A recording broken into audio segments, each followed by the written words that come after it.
All right, we're gonna go on a little road trip. I have the guy from the audit coming back tomorrow. I'm nervous. I'm really nervous, you guys. I'm starting to feel better though. I was sick for a few days, like really sick. Like I'm talking like I was sick to the point where I really didn't even want to go out to work, but I had to go out to work, which is kind of what I'm doing today. But I'm not really finding a lot of, I have to make sure I'm not going to whack into somebody. I had to make sure, don't worry, I'm going to park. I had to make sure that I had enough funds going over railroad tracks. I had to make sure that I had enough funds to fund Thanksgiving. I also needed to make sure that I'm not empty-handed when I do go back out to working a little bit more regularly, because of the fact that I can't do my job without any gas. I can't delivery drive anything without gas. So, had to make sure I had gas money. We also have found out that this time around when this person comes, that they're going to look at doors, windows, measuring bathroom, all the things. So that's going to be really super nice. I'm not sure what that means for us. I don't know if that means that we're going to get funding. I have no idea. However, I did find out some very important news that I think that you, me, and everybody else needs to hear about, because maybe you're going through this as well. I'm going to probably park over here. That's what I'm going to do. So, the original audit was when he came, he measured the roof, he talked about TPO roofing, he talked about different things involving insulation, insulating the floor, subflooring needed to be replaced in the bathroom, which you guys already saw. Shower needs to be replaced. There's a lot of things in the bathroom that need to be done.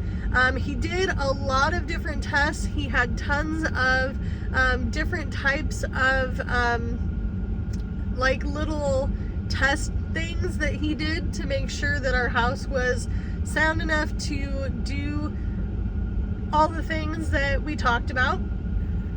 So he is going to come back to measure doors. We're going to talk about front door and secondary door, because I have 2 doors to my mobile home. By law, you should probably have 2 for fires. We have 1 single pane window that's original to the house, as well as another window that is, I don't even know what it is. I don't even know. He said that it was so old that he was surprised it actually was still there. It's one in my kitchen. So we're gonna measure doors. The front door, the frame of the door is bad. It's whack. It's whacked out. It's not right. Something is not right with it. It doesn't fit. It has a lot of cracks in it, and there's also places where it just didn't fit, and so snow and rain will come through the door. So that's got to go. So he's going to measure doors. He is going to make sure that those doors happen. We also have another issue with a door that is for one of our bedrooms, and it leads to the outside. I guess you can go through the bedroom, and then you turn, and then there's the door. Another door that needed to be replaced, and that's the exit door. That exit door has about this much of the door that is missing. It's got a gap. So I think originally there might have been carpet in there at one point. That's what we were guessing. So he's actually talking about putting a new door right there as well, so that way that's airtight. and we're not getting any air leakage for the house, so that way we have a warm house, right? Another thing that we talked about was definitely putting TPO roofing on. I know that I talked about it in the past. If you've been here and you're an oldie but a goodie, you've been here long enough. TPO is essentially that roofing that makes a cap over the top of your roof, and then it seals everything in. They have, it's like a sheet, and then they have this heat, like, I want to say it's kind of like a giant hair dryer per se. That's how he explained it to me. A giant hair dryer, and it bends it so that way it completely fits to the roof. A lot of manufactured homes get this done. However, when I looked into it, it was $13,000 because they buy everything in bulk, and because they get a lot of funding from different resources all over the community. He said that they could probably do it for less than $2,000, which means that they're going to have to rip off the roofing stuff that we already put up. He said that we could either do one of two things. We could resell it, try to get some of our money back for it.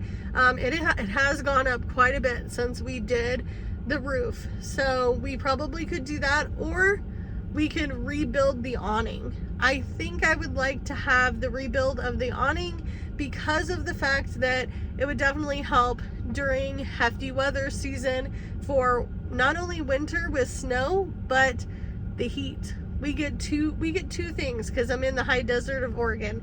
We get really, really hot, and we get cold and snowy. So I think that would definitely help. Another thing that we talked about was making sure that we replace the flooring in the bathroom and the shower. We're keeping the vanity, which is the sink, the deep sink. Not getting rid of that. That's my favorite sink. And the toilet obviously is going to stay because it's less than a year old. We had it replaced in late December, early January. Another thing that we are going to do is talk about cost. We're going to talk about cost, how much it's going to cost, what's realistic for the program, how much they can probably help us with, and possibly some things that we have to fix ourselves. We're also going to be talking about the mini split. It is a heating system. It's not very big. It goes on a wall. It does all your heating and cooling. You don't have to really do anything to it. Not at all. He said it should heat and cool the whole house because it is a smaller single wide. It is about 650, 700 square feet. It's not very big. He said the only room that would probably have a problem would be our third bedroom, but I think that that's the room that we're going to make our mud room, and we're going to redirect the laundry stuff into that room so that way we have everything accessible. So that's good news.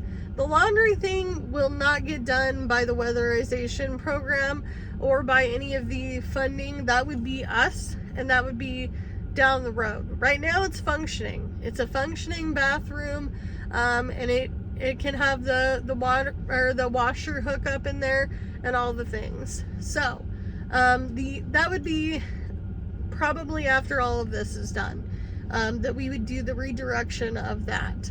However, I don't know too much about how much this would all cost. I know that we have contractor friends. My husband's best friend, his dad is a licensed contractor. He does it for a living. He said that it would probably cost, for just the materials and things that he could find for a decent price, if we had to do the bathroom ourselves, would be $5,000 to $7,000, which I talked about before. Somebody said $15,000 in comments. No way. No way. It's not that big of a bathroom. It really is not. So that is something that we have talked about. Do we have to pay for any of this out of pocket? I don't know. The other thing that we're going to sit down and talk about tomorrow is our plan of execution and when it can be done. So he said that this could take up to a year's time for the complete process to be done. That's from the time of the audit to the time of the to the actual finish mark, where they say, hey, you know, we're doing a final walkthrough, all the things.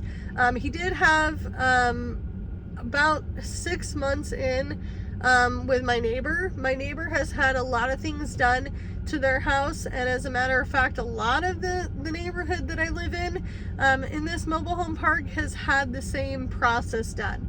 So my neighbor has a TPO roof. They have new doors, new windows. They did get help with their bathroom. Their bathroom was rotting out really bad, like probably, she said, worse than ours. So when this guy comes tomorrow, my hope is that we're going to hear some pretty good news. If we don't, I'll let you know.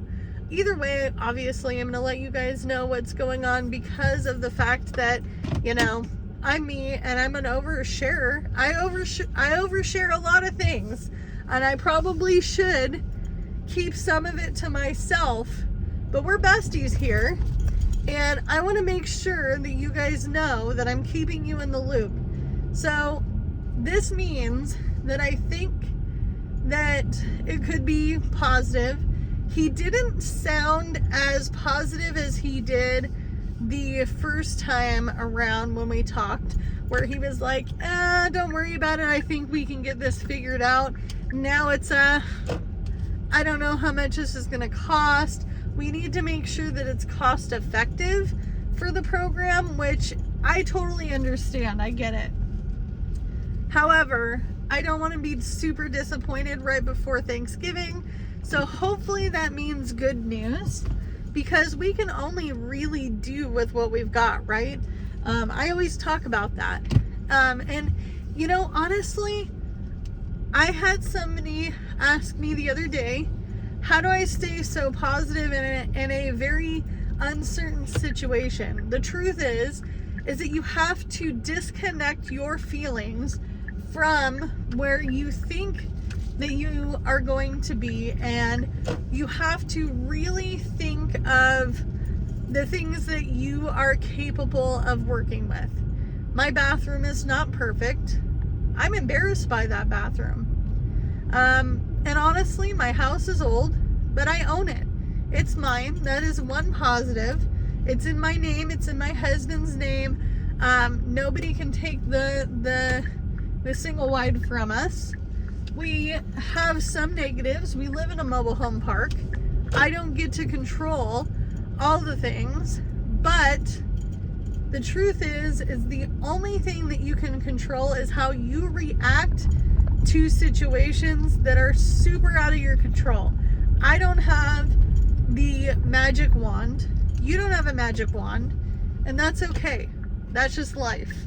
I have had so many uncertain situations. To me, this is totally doable. I can live with this. I can live with myself at the end of the day if I know I'm not going to get approved. It just might mean that I have to do small bits of projects at a time, and that's how it has to be. Is that fun? No, it's not fun. Nobody loves to do things that way. Everybody wants a finished product. Nothing is perfect. I'm not perfect. I don't live in a perfect world. My kids don't live in a perfect world. Nothing in my life is a for sure all the time, and that's okay too. You know, I mean, you only have this much power in your world. You really do. I don't get to control everything that I think that I have control of. So, do what you can with what you got, and I'll see you guys in the next one. Bye, guys. Oh, I'm going to keep you updated. Don't worry. I'm going to keep you updated. That's why I'm making this video today. So that way, going over railroad tracks. That way you guys know step by step. And if you're going through this process too, let me know in the comments down below and we can chit chat. Bye, guys.